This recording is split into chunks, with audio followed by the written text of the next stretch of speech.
Hey stop, tu roules sur le boulevard BD, cet album est fait pour toi. Girl Juice, Coloc, Sex Toys et Dog Mom. Elles sont quatre, elles sont colocataires, elles ont la vingtaine florissante. Elles croquent la vie à pleines dents et se sentent invincibles. Elles sont surtout sans filtre. Cheveux longs et franges blondes, Bunny passe sa vie en croque-top. Mini short et bottes en cuir. Elle devise sur le canapé, téléphone en main. Son mobile d'ailleurs, c'est comme un membre supplémentaire. Si elle ne l'a pas, c'est comme si elle était amputée. Comme elle le dit, Dieu lui a donné un cerveau débile qui ne peut penser qu'à des trucs insignifiants. Simple et sexy pour toujours, c'est son credo. Elle laisse traîner des sextoys partout dans l'appart. Brune aux yeux noirs, Nana est très exigeante avec les mecs. Elle cherche quelqu'un de marrant avec les mêmes centres d'intérêt qu'elle. Elle est attirée sexuellement par les clowns depuis qu'à 9 ans, il y en a un qui est venu pour son anniv. Elle est rentrée dans la salle de bain pendant qu'il pissait et il lui a offert un ballon en forme d'animal. Mais elle a peur que s'il en rencontre un, elle les déteste tout autant que sa sœur infirmière exècre les médecins. Les deux autres colocataires sont Sadie et Tallulah. Toutes deux cheveux courts, rose pour la première, noir pour la seconde. Elles sont ensemble. Sadie veut devenir écrivain, elle est assez bordélique. Ça contraste avec l'esthétique casual, bobo, chic, cool et minimaliste de Tallulah.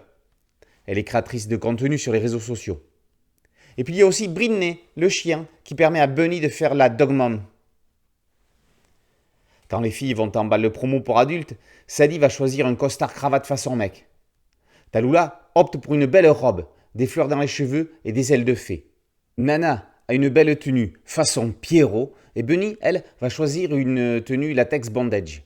Déçue de la bande de millennials dépressifs en pleine régression qui remplissent la salle, elle a bien l'intention de réchauffer l'ambiance. Quand les filles décident d'une opération de déconnexion en pleine nature, Nana va rapidement être au bout de sa vie. C'est pourtant elle qui en a eu l'idée en matant des tutos sur comment camper et dépasser son addiction à Internet. Elle va enchaîner les avanies. Boutons de stress, lentilles de contact perdues, donc lunettes moches, et puis des beaux mecs qui débarquent pour bivouaquer alors qu'elle est dans cet état. Tout pour faire un testament. Après une bonne dose de gags sur leur vie quotidienne, on va retrouver les filles dans une longue histoire. Le démon de Tallulah. Sur sa chaîne YouTube, la jolie brune annonce s'éloigner de son contenu habituel en s'intéressant exclusivement à tout ce qui est flippant et surnaturel.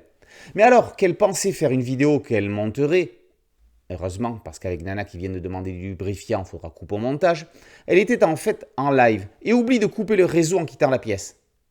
C'est là que ses followers aperçoivent un truc qui bouge dans un coin de la pièce. Oh my god! Très grand, les pieds nus et grisâtres. Mais qui est donc cet homme mystère?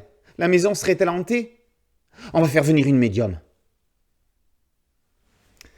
Dessinatrice d'origine portoricaine, Benji Nate raconte la vie de ses vingtenaires on ne peut plus décomplexés.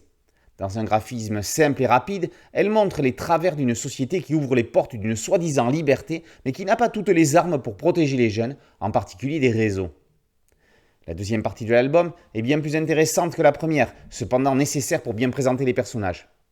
C'est pas Sex in the City, c'est Sex in the Comics. C'est trash, c'est parfois vulgaire, c'est drôle, c'est la vie. Girl Juice, par Benji Nate, est paru chez Marabule. Boulevard BD, c'est un podcast audio, une chaîne YouTube et un site dédié. Merci de liker, de partager et de vous abonner. A très bientôt sur Boulevard BD, ciao.